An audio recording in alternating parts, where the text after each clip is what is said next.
Welcome. It is Verdict with Senator Ted Cruz. Ben Ferguson with you as well. Senator, there are certain shows we get to do with this pod that are just a lot of fun. This is going to be one of those. And we're going to get to cover a lot of different things, including I want to know how you're going to get jacked this year.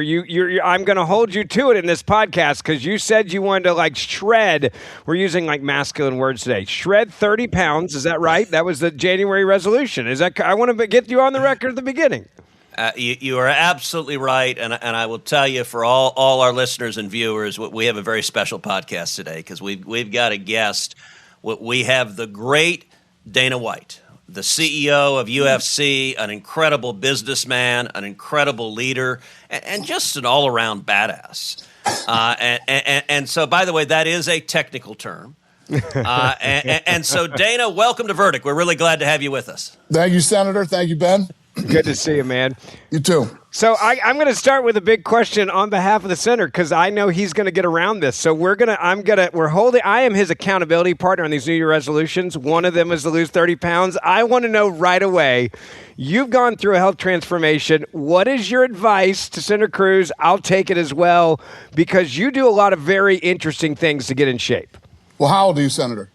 55. There you go. We're the same age. So basically the first thing you do is get on a keto diet. It's really easy to do, especially when you travel.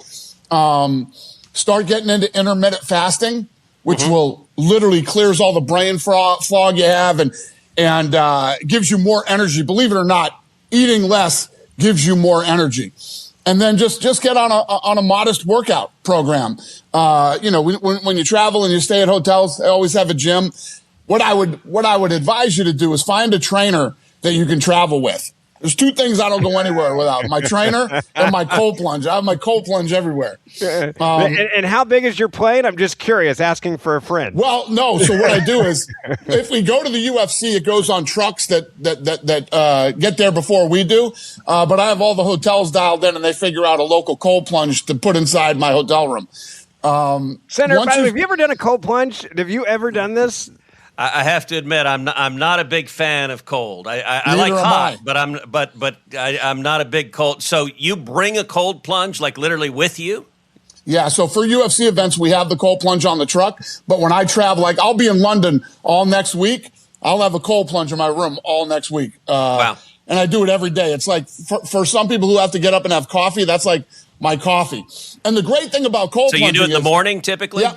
As soon as you get up, it only takes 3 minutes. But when you first start doing it, it takes 33 minutes because you stare at it for 30 minutes and you start telling yourself, it would have been over if I just would have done it already. But then, in other words, it's a form of torture is what you're telling us. They forced us to do it back in college after training sessions, and I've never done it since college. Senator, I hate it. I just want to be very clear. I hate it. The fact, Dana, that you travel with it is insane to me. I love it, but it's insane. So how cold do you do? How cold do you have the water? 50 degrees. You do 3 minutes at 50 degrees. And actually, it's a form of accomplishment. As soon as you finish that in the morning, you've already accomplished something that most people will not that day. But how it makes you feel the rest of the day is absolutely addicting. So what are the benefits? What does it do for you? It gets rid of the inflammation in your body. And at 55 years old, doing all the traveling you're doing, stress, this, that, and all, it gets rid of the inflammation. And there's nothing better than after you fly somewhere, getting into a cold plunge for 3 minutes. It's the best. Really? So after you fly, it just reset you or what? And it gets rid of all the inflammation in your body. You know how you feel puffy? I mean, if you take your shoes off on a flight, when you land, putting your shoes back on, your shoes are tighter, everything's puffy, gets rid of all of that. So you do keto? Are you doing mostly meat? You're doing veggies too? Like what do you put in the diet? No, so in keto, what you try to do is you try to limit. The only fruit you can eat are berries, any kind of berry. But yeah, you eat meat, steaks, chicken. You can eat fish. There's tons of things you can eat. You just can't have any of the sides. You stay away from all the sides. What's an average day of meals for you, like a normal day? Not eating out, nice meal at night, VIP event type thing. It's 4:00 here. I haven't eaten yet.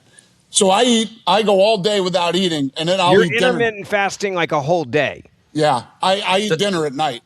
So is that your typical intermittent fast, is that you just skip breakfast and lunch? Yep, exactly. And you know who does that also has the same schedule as Herschel Walker? Yeah, makes sense. And so when I was campaigning in Georgia with Herschel, he doesn't do lunch, doesn't do breakfast. And Herschel's in great shape, obviously one of the greatest athletes to ever live. But it's interesting. He does the skip breakfast lunch too. And here's the thing that's interesting is how it clears your mind and how much sharper you are. Brain fog is gone, and it's pretty amazing. I'm telling you, I gotta figure out. I'm gonna try to figure out how to get you dialed in and get some people around you. Once I get you started, you will become addicted to the feeling of it, and you'll rip the weight off like this. All right, hold on. I'm going to help you accomplish this year, Senator. Now, you've credited the biologist Gary Brecka with helping you on this. And actually, my mom, who's 91, told me this, and she wanted me to ask you, like what Gary Brecka did with it was helpful and what you found beneficial. The thing is with me on the Gary, I'm all in on the Gary Brecka thing. So I do the stuff. So I used to be on a bunch of pills that doctors were giving me for blood pressure and a bunch of other stuff that I really didn't need to be on for years. So now all I take are supplements. So I start how many and what do you take? So I was on a bunch of different pills every day, and I felt horrible, tired, lethargic, and I have real bad sleep apnea, snoring. When you go to the doctor, they tell you to put a CPAP mask on, which I could never sleep with. It never worked for me. Now I don't have any of that. I don't have sleep apnea. I don't snore anymore. And I'm off all meds, only on supplements. And I couldn't tell you right here the supplements that I'm on. But I'll first of all, what they would do is I'm going to reach out to you, Senator, and I'm going to have them come do a blood test on you. Yep. And then they'll go through and tell you everything that you need to be on based on your blood work. And then once you get that and they give you a plan, and he told me, if you give me 12 weeks, I'll change your whole life. It doesn't take 12 weeks. It takes like 3. After like 3 weeks, you start feeling better and you start to become really addicted to it. All right, let me ask you on intermittent fasting. When you go all day, like traditionally, if Senator Cruz and I didn't eat today, I'd get that, I would say, call it brain fog. I'd get that kind of the shakes thing where I need something. Like the idea of not eating and then having like more focus, is there a transition period there? Because that to me seems like I'm going to have a headache. I'm going to feel terrible if I don't eat all day. Yeah, so what you need to do is hydrate. So when you don't eat, I do this thing called the 72-hour water fast, where all you drink are water and electrolytes for 72 hours. And how often do you do that? You do it like 3 times a year. I do it 3 times a year. And what's the advantage of doing that?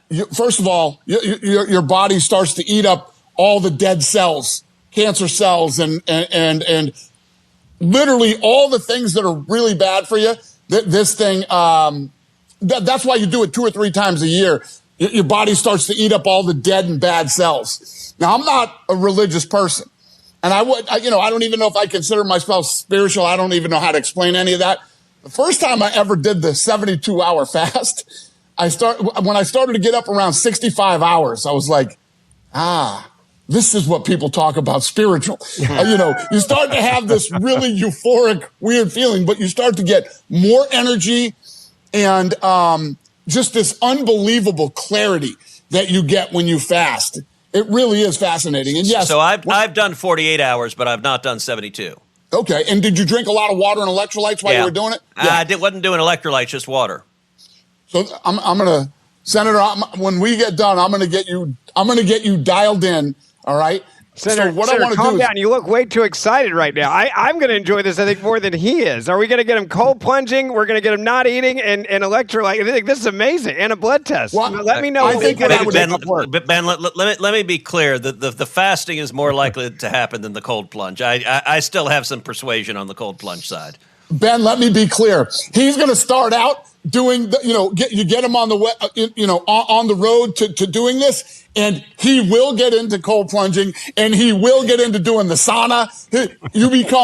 Once you go in and you start to feel, especially at our age, man, when you hit 50, I mean, it's a whole nother ball game when you hit 50 years old. And people used to tell me that, and I used to go, I'll be fine. But you really do feel a lot different when you're 50 years old and then above. He's 55, now Dana, I'm 56. for your workout, are you lifting? Are you doing cardio? What are you doing for your workout? Yeah, so I don't lift heavy weights anymore. I lift light weights for rep. And for cardio, I walk on the treadmill. I mean, it's all basic, simple stuff. Nothing crazy. You don't have to get into all this crazy working out stuff at 55 years old. Get in there. You do a full body workout and do some cardio. I got to ask you a question. Can you buy real Bitcoin in your retirement account? Well, if not, it's time to upgrade to Bitcoin IRA. It's 2026, and cryptocurrency is where so many investors are going and diversifying. You can buy and sell Bitcoin inside a tax-advantaged IRA with Bitcoin IRA. And that gives you more ways to diversify and grow your retirement savings. Security is their number one priority, and your assets are protected by military-grade multi-key security. And you're covered up to $250 million in digital asset insurance. So, what are you waiting for? Get in the Bitcoin game today and diversify your portfolio. You'll actually talk to a real person. 866-679-6871. 866-679-7871 or bitcoinira.com/Ben. That's bitcoinira.com/Ben to open a free account and earn up to $1,000 bonus right now.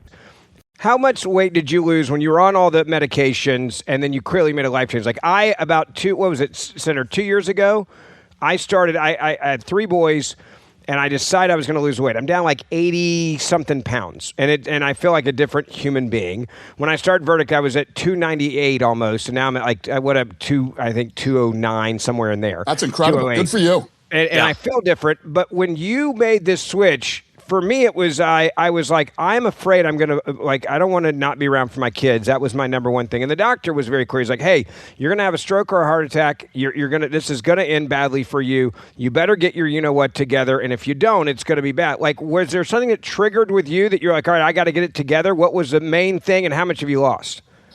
So when I started, I was like 235, 236. I got as low as 191 at one point.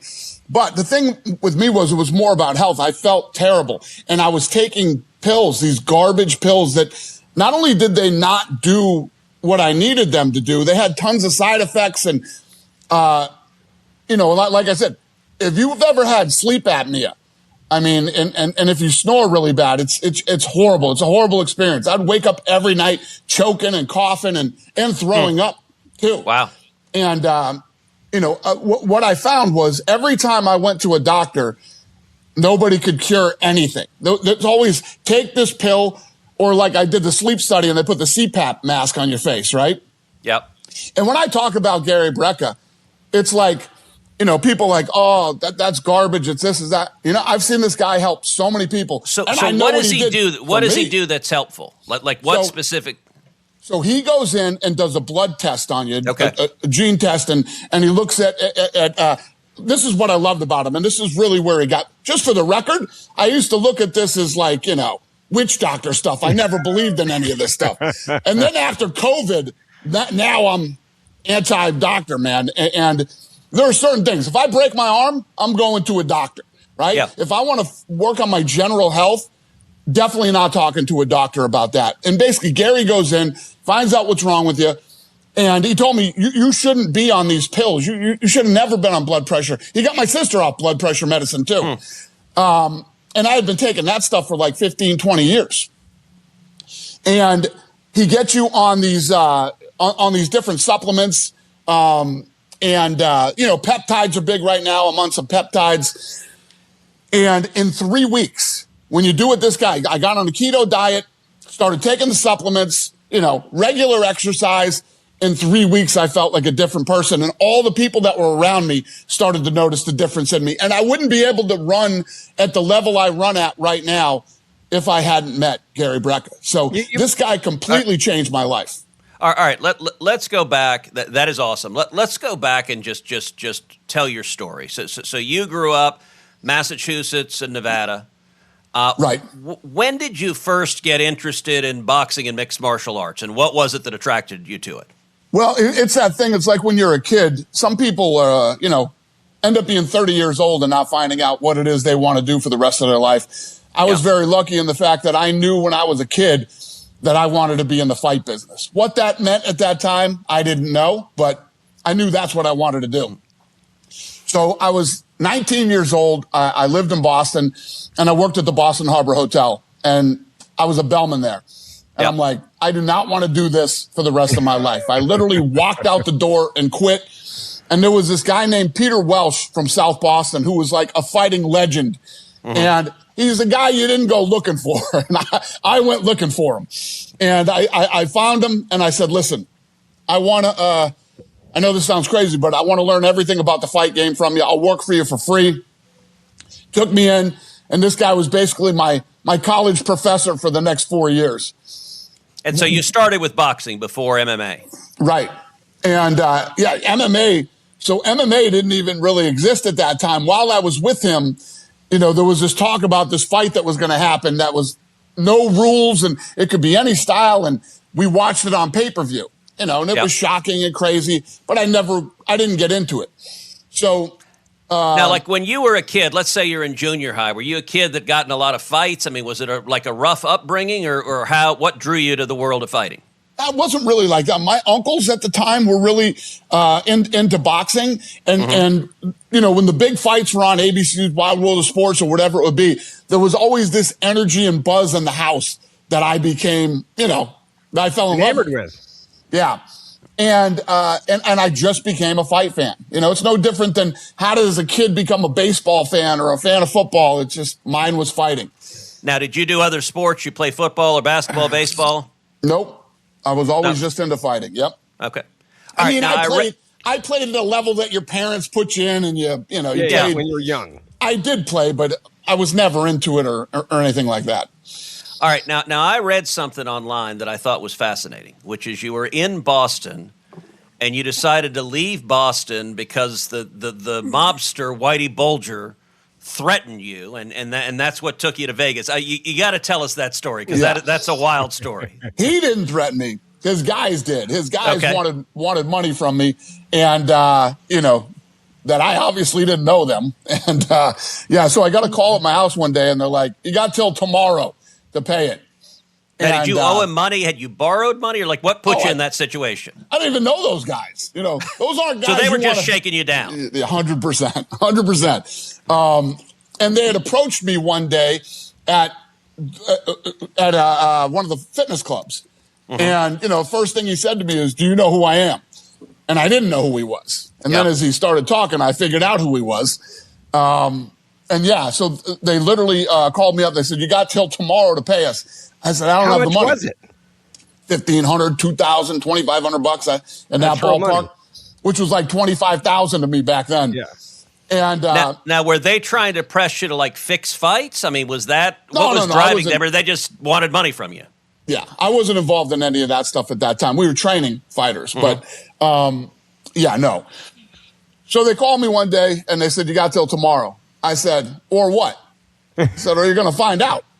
And I literally hung up the phone, called Delta, and flew to Vegas the next day. All right. Did you ever see the movie The Departed, where Jack Nicholson plays Whitey Bulger? I mean, what'd you think of as a Boston guy, what'd you think of the movie, the portrayal? Well, I lived there during that whole era, which was, crazy. The things that I saw and the things that, whatever. But I never had any interaction or involvement with those guys that I knew of anyway. You just heard about him and things like that. But then to come to find out that, they had this thing back that South Boston was crazy at that time. Like, you could shoot somebody. I mean, guys would get beat up and all this stuff, and nobody would call the police. You didn't call the police. And, come to find out later, he was involved with the FBI. And if you did call, he'd know you called. Having just come back from Israel, I want to paint you a picture. It's midnight, sirens are blaring, and you have only seconds to grab your child and run. Now imagine you're elderly. Your legs don't work like they used to. Getting downstairs feels impossible. And after all of that, you end up in a bomb shelter for hours, even days, because you can't make the trek again. This is what's happening across Israel as Operation Epic Fury continues. Children are being traumatized. Families are just exhausted. And homes have been destroyed.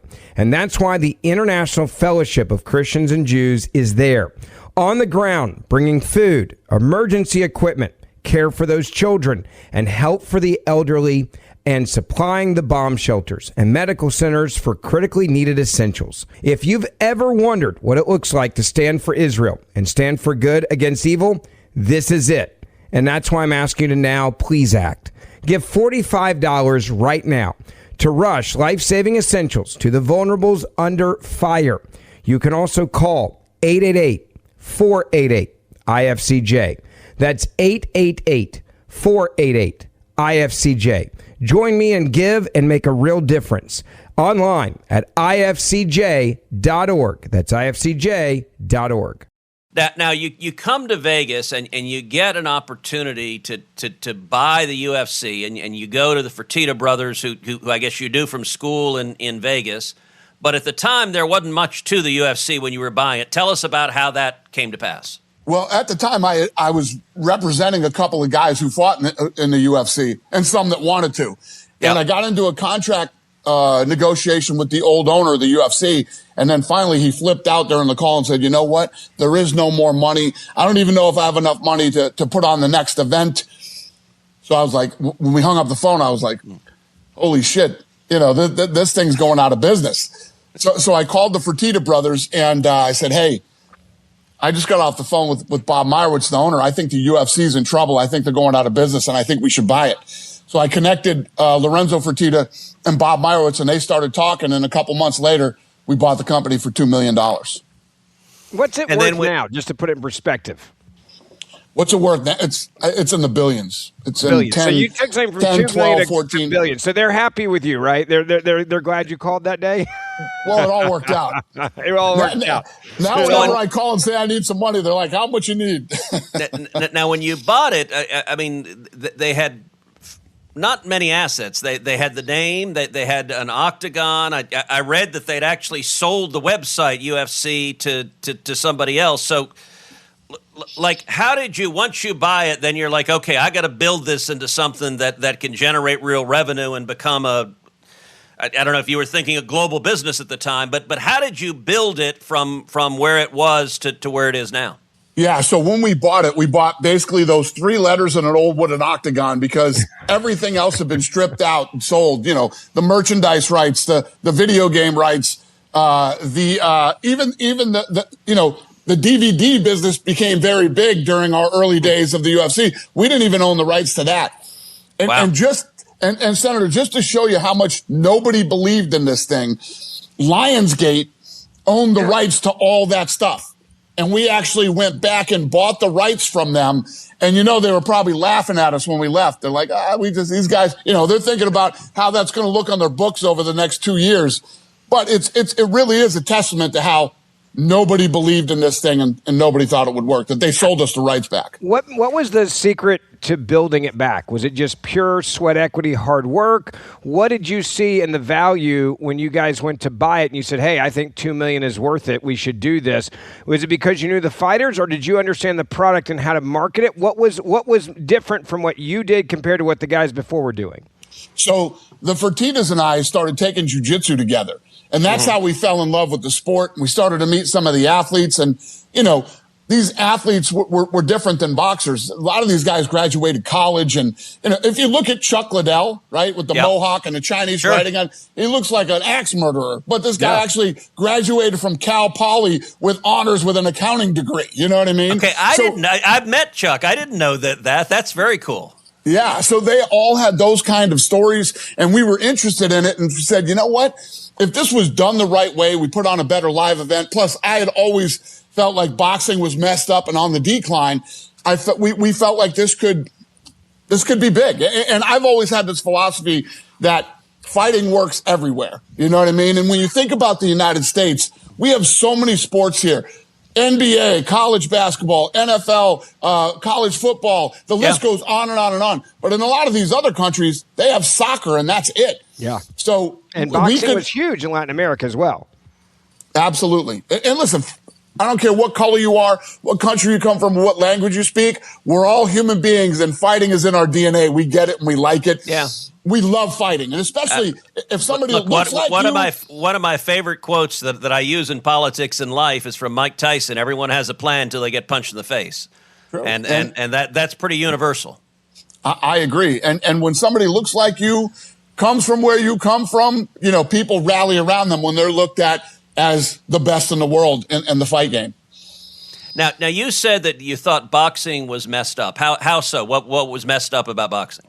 A lot of things were messed up. Well, let's go to Senator John McCain. So Senator John McCain was the one that got the UFC basically shut down and taken off cable. And I didn't know that. Oh yeah. Senator John McCain went after the UFC hard. Huh. And he was a big fight fan.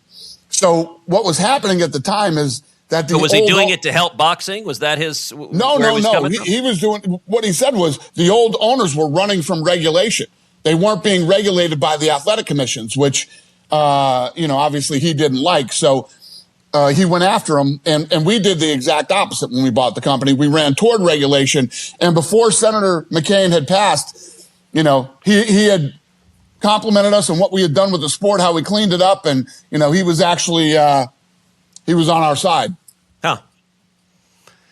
Okay. So you acquire the UFC. What are the biggest steps to making it succeed? Is it making the live events really fun? Is it TV rights? Is it recruiting new fighters? I mean, you got to do all that, but what were the biggest things that mattered? That's it. All of the above. Exactly what you just said. First and foremost, go out and find the best up-and-coming talent, people that you think could be world champs or at least top 5 fighters in the world. You have to go out and get a television deal. Think about this. This thing was in such a bad place it wasn't allowed on pay-per-view. You as a grown adult didn't have the right to buy. Porn was on pay-per-view, but the UFC was not allowed.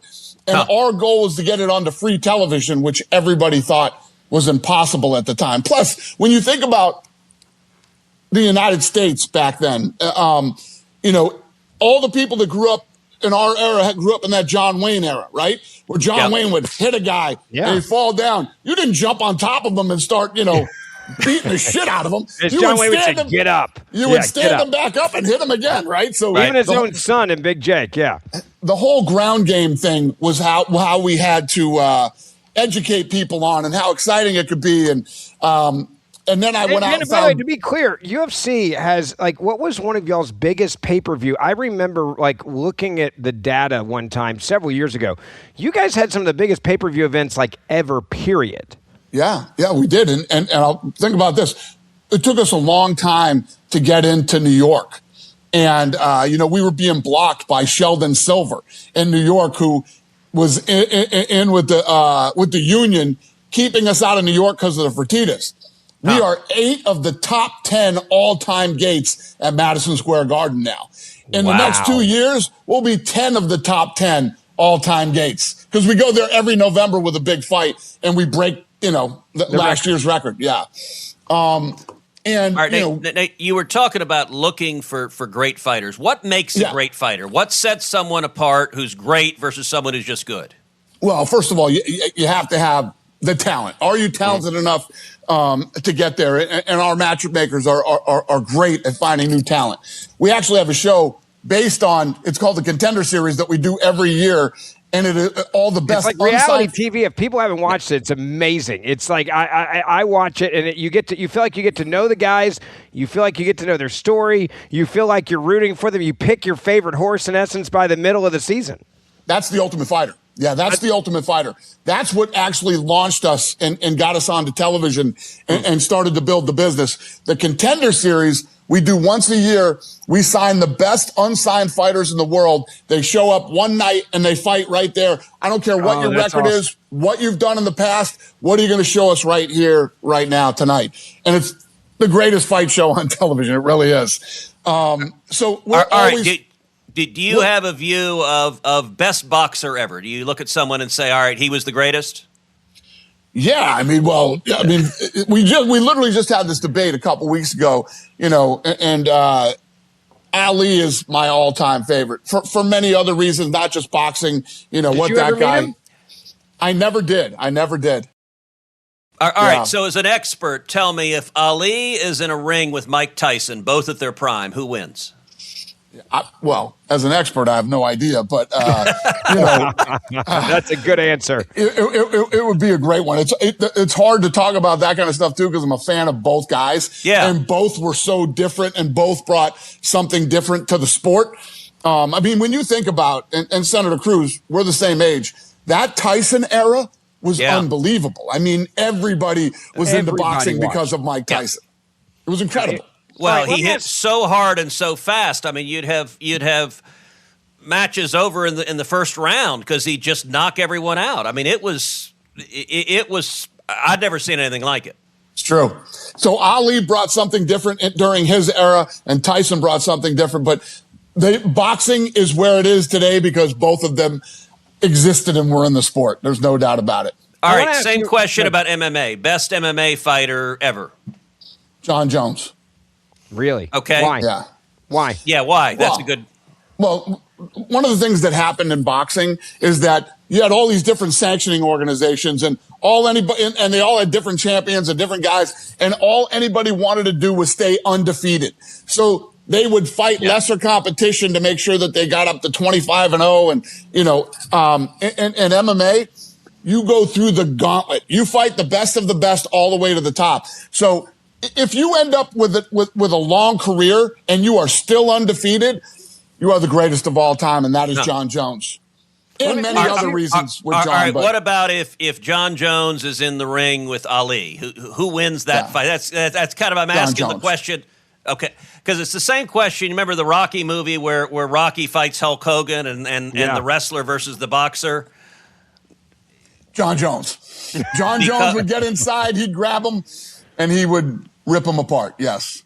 Have you ever seen a pro athlete, not in your business, that you wish you could have taken them and turned them into a UFC fighter? If you had to pick a celebrity, athlete, any sport, I don't care if it's the Olympics, but there's got to be talent, Dana, that you look at and you're like, that guy should have done this and he would have been a beast. Who would that be?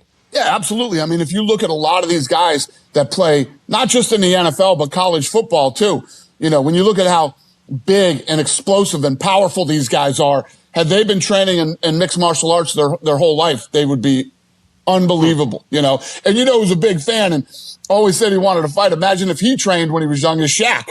I mean, as big and as powerful as Shaq was, and, That would I met Shaq when I was at the UFC fight with you in Miami, and he is a huge man. I mean, he's just a mountain of a man. Massive. And one of my all-time favorite killers, the mentality, the talent, and all that stuff. It would have been interesting to see if Michael Jordan, was trained in MMA his whole life. Yeah, he certainly had an unbelievable heart of competition. I mean, you knew at the end of every game he'd have the ball and he'd be triple teamed and it wouldn't matter. He was going to score and he was going to win. So true. And he had that killer mindset, and he was probably the most clutch athlete of all time. Dana, there's a lot of people that listen to this show. They may not actually have known you from UFC. They may know you from seeing you next to Donald Trump. Talk about how you guys became friends. Was it because you both were in this reality TV world and exploded that you both understood entertainment? Was that how you guys originally kind of connected? Was it, he's the Apprentice guy TV, you're doing UFC TV? And then how did you guys become friends? It's clear that y'all are friends when you see each other together. It's not just, hey, come to my event. Like, you guys obviously really know each other, like each other. Yeah. No, it's not any of that at all. He's a big fight fan. He's been a fight fan since he was young. All of his, the big fights were at his casinos. And he and I met when we did the first fight at the Taj Mahal. He had us come. Think about this. The UFC wasn't allowed on pay-per-view.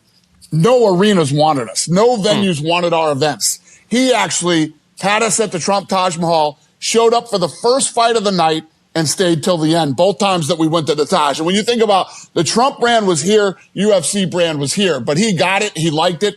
And then literally everything good that ever happened to me in my career after that. He was always the first one to call or reach out in some way. And he was just always a really, really good guy. And then he reached out and asked me to speak at the Republican convention for him. And everybody told me not to do it. Don't do it. Don't do it. Don't get into politics. Number one. And number two, he's never going to win. And the guy's been a great friend to me. So I said, there's no way I'm not going to do it for him. I really like this guy. And yes, he and I are very close friends. And I love the guy. Senator and I were both there for that speech. What was the biggest shock for you in the reaction from the public? Was it the animosity because you went there and because you spoke? What was the biggest surprise from doing that speech at the convention? I never get any negativity from it ever. It's the exact opposite. When I'm out in the streets and I go places, people always come up to me and say, thanks for I've never, ever had one person walk up to me or yell or say something to me, anything about Trump. And here's the thing. When I do speak, you don't ever hear me talk negatively about the other side. I tell you why everything they say about this guy is a lie. And he's not what they say he is. He's actually a good man who loves this country, cares about people. And, I just talk about who he is as a person. Yep. All right. At UFC, you hired Joe Rogan. When you hired him and he was just getting started, did you have any inkling of what a major figure, what a really historic figure for free speech he would become? Did you see that early on? No. What I saw, I was getting into that when we were talking earlier about the ground game. So when people didn't understand the ground game, the greatest thing I did was bring Joe Rogan in, and he started walking people through what was happening while it was actually happening so that you would understand it. And when we grew up, your parents would put you in karate or taekwondo or something like that. Yeah, now, I did 4 years of judo. There you go. This is the martial art now that men, women, and children are taking all over the world. And then Joe, I remember when Joe told me, he said, hey, listen, I started a podcast. Would you come on my podcast? I was like, what the hell is a podcast? He's like, well, it's like radio, but it's like on Lindsey the internet. Graham, Senator, when you had Lindsey Graham on that first time. What the hell is a podcast? Yeah. I said, wow, yeah, you sounds you like gotta it's do it going to with be really big. you got to do it with the accent. So Yes.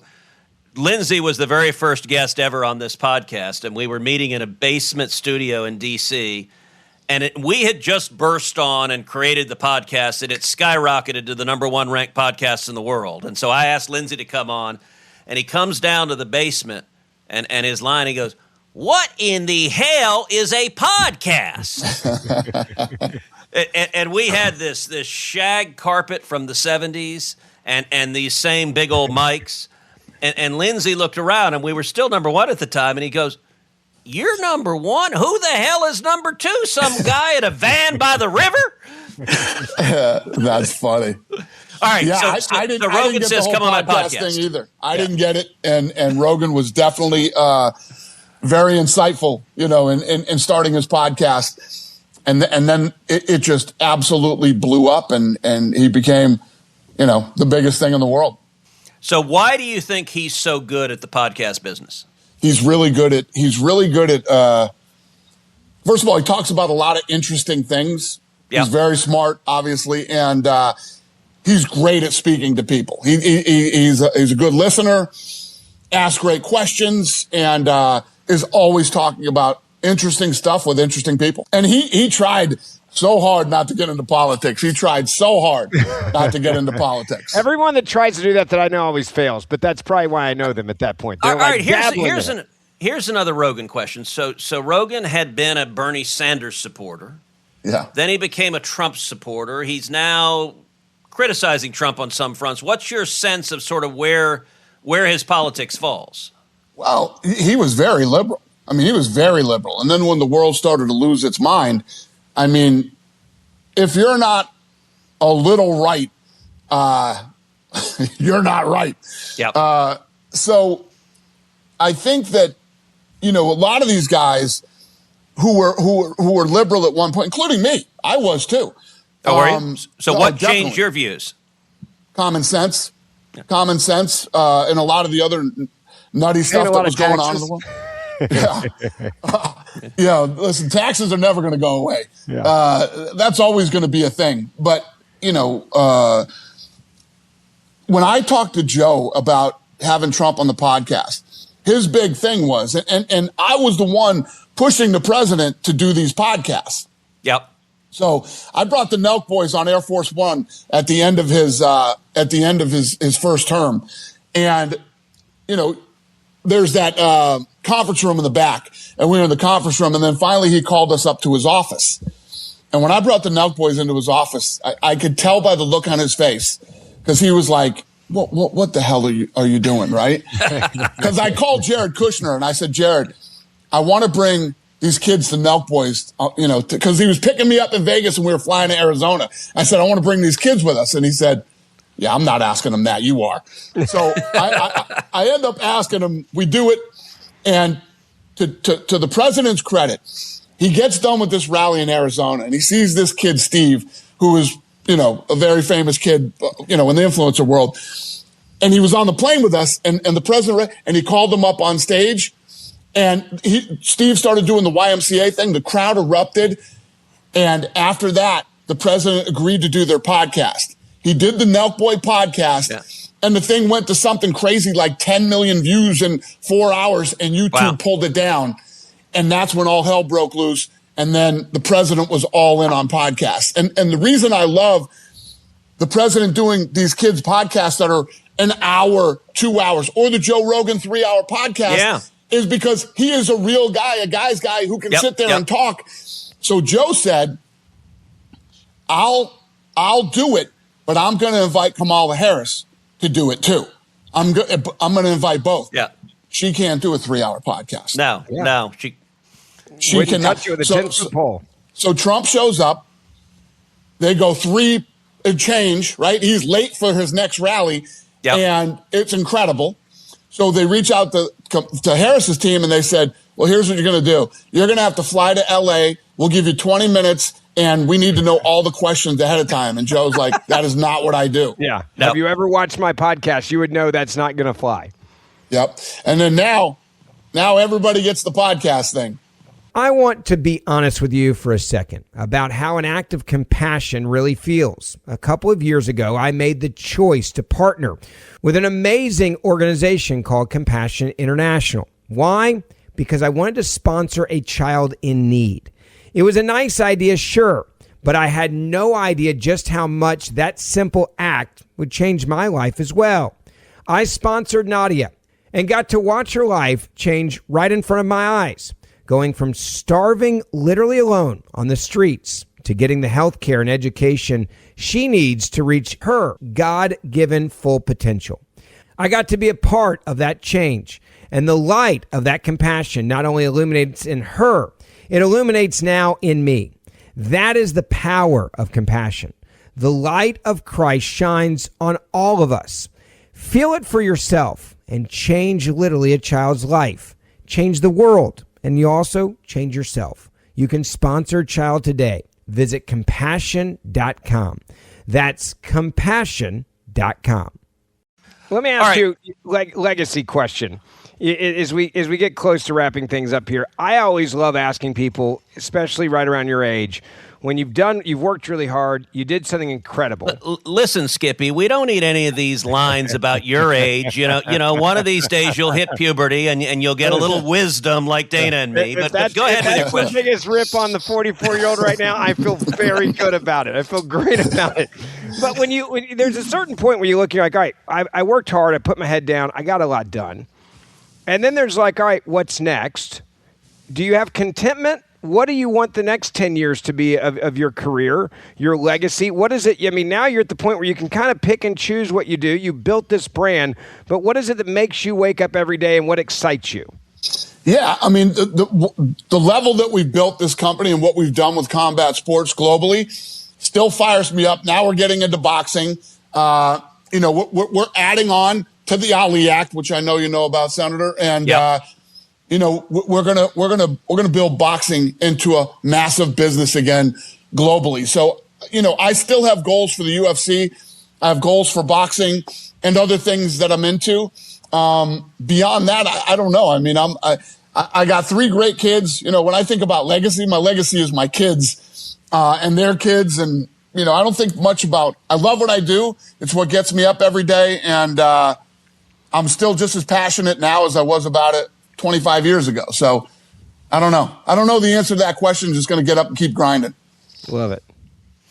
All right, different question. Movies. I'm a big movie buff. For a boxing aficionado, what's the best Rocky movie? Rocky 3. Rocky 3. All right, Clubber Lang. Yeah. Yep. Rocky 3. I love it.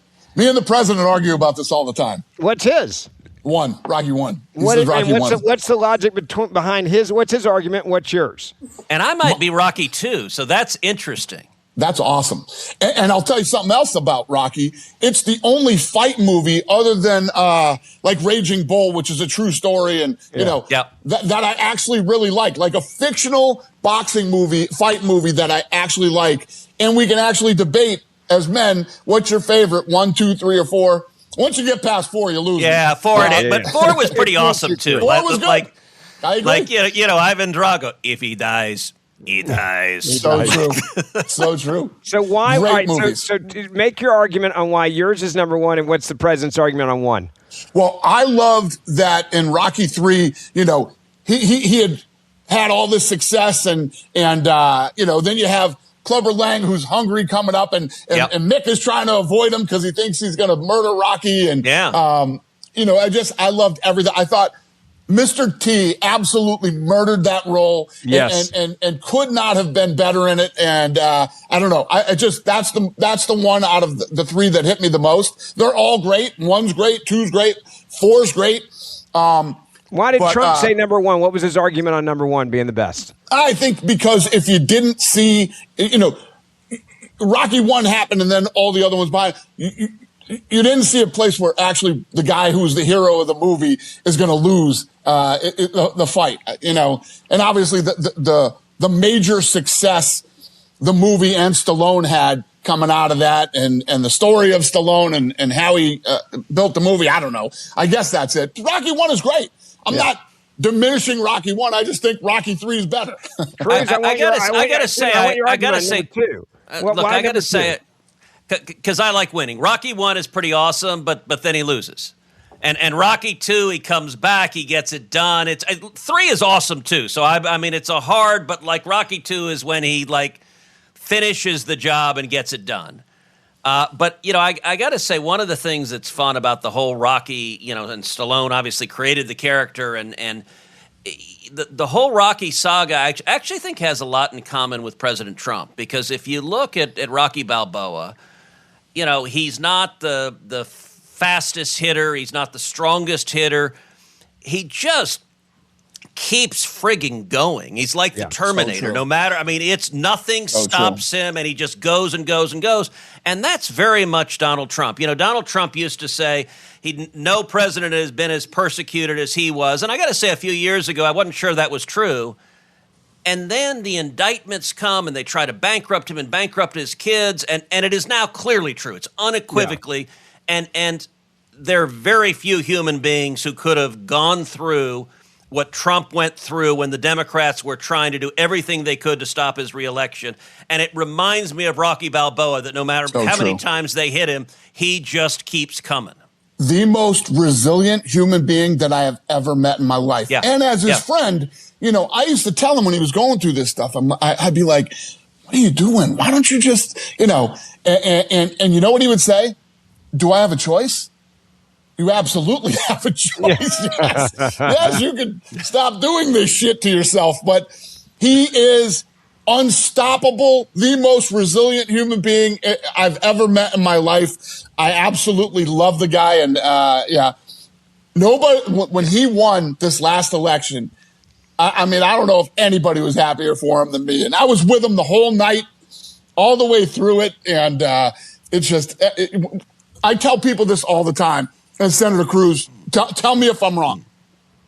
And I've actually brought people. Kid Rock brought Bill Maher to the White House, right? And even Bill Maher, who has hated this guy for 30 years, had to go on his show and say, the guy that I have hated for 30 years was not present at this dinner. Yep. Anybody who thinks they don't like Trump, I dare you to go to dinner with him for an hour. You cannot walk out of there and go, I hate that guy. It's impossible. He can be amazingly charming. He's funny as all get out. And I'll give Maher some credit, too, because he was honest about that. And 100%. Listen, you know, Maher is someone who I used to disagree with. I find myself agreeing with him more and more. And I feel like Bill Maher is an old school liberal that his party went crazy. And he's sitting there going, okay, how about like free speech matters and don't embrace crazy Islamists who want to kill us. And suddenly that makes him feel like a right winger. Yeah. It's not Bill Maher is a common sense guy. Like I was saying, he's a guy who isn't afraid to stand up for common sense. That night was actually really, really cool at the White. He was hilarious. The president was hilarious. And think about this. Bill Maher has been pumping the Democrat agenda for, 30, 40, whatever, how many years. He's never been invited to the White House and never toured the White House. Wow. President Trump was the first one. Yeah. No way. Are you not one Democrat ever asked Bill Maher to the White House? Nope. Wow. What a missed opportunity. Pretty crazy. And the president gave him an incredible tour after it was over. And, and those two talked all night. Me and Kid Rock stayed out of their way. They talked all night. They agreed. They argued. They this and that. And that's how it's supposed to be. Yeah. Well, and Maher is smart and he'll engage on real issues. I did his show a couple of years ago, and at the end when the cameras were off, I said, Bill, I got to thank you for endorsing me for president. He's like, what are you talking about? And in 2016, when it was down to Trump and me running, Maher did a whole show, and he said, okay, so you've got Trump and Cruz. And he said, it's a little bit like malaria or the bubonic plague. He's like, I hate them both. But he said, if you give me that choice, and he pulled out a red hat that said, better Ted than dead. Yeah. So he said, compared to Trump, he decided to endorse me. And he'd forgotten about it. And I had a picture, a screenshot of him wearing the hat that said better Ted than dead. And I signed it and said, thanks for your visionary wisdom. And he cracked up laughing. I think he'd forgotten all about it. He is funny and he is smart. And I've been a fan of his for years. To be there that night and see it all play out was, and what's funny is, the president always busts my balls because I don't wear suits, right? So I don't wear suits and when Bill Maher walked into the Oval Office, he's got a suit on, the whole thing. He's like, there's no way I was showing up here without a suit. And he looks at me and he goes, that's definitely from the Zelensky collection. But by the way, I will say that there was a funny thing I saw on Twitter, like when Zelensky showed up for one of the White House meetings again in his sweatshirt. So someone said he should have said, look, Mr. President, I showed up with a suit. But when I landed, some guy from the Biden administration stole my luggage. Do you remember that weird transgender cross-dresser who was in the Biden administration who was stealing suitcases at the airport? Like it was a bizarre story. Multiple times. And caught on film. Like it was one of the odder things. All right, last question. How cool is it for our nation's 250th birthday to be doing a UFC fight at the White House on the South Lawn? Surreal, amazing. And how many people have called you for a ticket already? That's what I really want to know. It's crazy, but we're going to put on one of the greatest live events anybody has ever seen. And I'm really excited about it. All right, and by the way, I'm going to shamelessly get in line. I already told my team I want to be there come hook or by crook. I ain't missing this. I love it. I look forward to seeing you there, Senator. Excellent. Dana, thank you for joining us. This was a lot of fun. I appreciate you. Thank you for your leadership, your courage, and by the way, everything you've built UFC into now. I look forward to the next 5, 10, 20 years and where it goes. You got a lot to do in business, and the country's got a lot to do going forward. Thank you, sir. I appreciate it, and congratulations on all your success. Appreciate it. Don't forget, we do this show Monday, Wednesday, and Friday. Hit that subscribe or auto-download button wherever you get your podcast. Share this on social media. Write us a 5-star review as well. And we'll see you back here in a couple of days.